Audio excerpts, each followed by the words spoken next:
Hi friends, welcome back to Telugu వంటలు. ఈ రోజు మనం పాలక్ పూరి అలాగే ఆలు కుర్మా ఎలా చేయాలో చూద్దాం. ముందుగా మనం పాలక్ పూరి కోసం 2 కట్టల పాలకూరను తీసుకొని సన్నగా కట్ చేసుకోవాలి. ఇప్పుడు పాలకూరను మిక్సీ జార్ లోకి తీసుకొని కొన్ని వాటర్ పోసుకొని మెత్తగా మిక్సీ పట్టుకోవాలి. ఒక బౌల్లోకి 1 కప్పు గోధుమ పిండిని తీసుకొని కొద్దిగా సాల్ట్ వేసి కలుపుకోవాలి.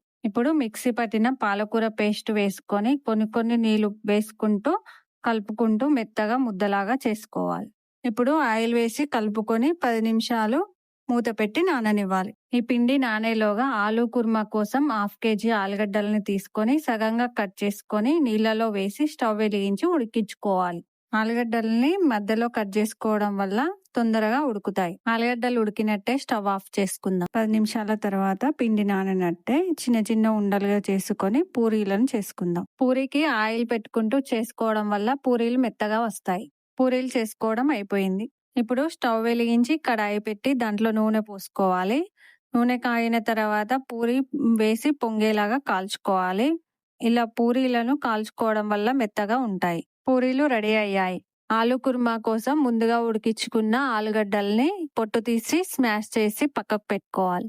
4 మిర్చీలను 2 ఉల్లిగడ్డలను కట్ చేసుకోవాలి. ఒక 1/2 కప్పు శనగపిండిని తీసుకొని దాంట్లోకి నీళ్లు పోసి ఉండలు లేకుండా చిక్కగా కలుపుకోవాలి.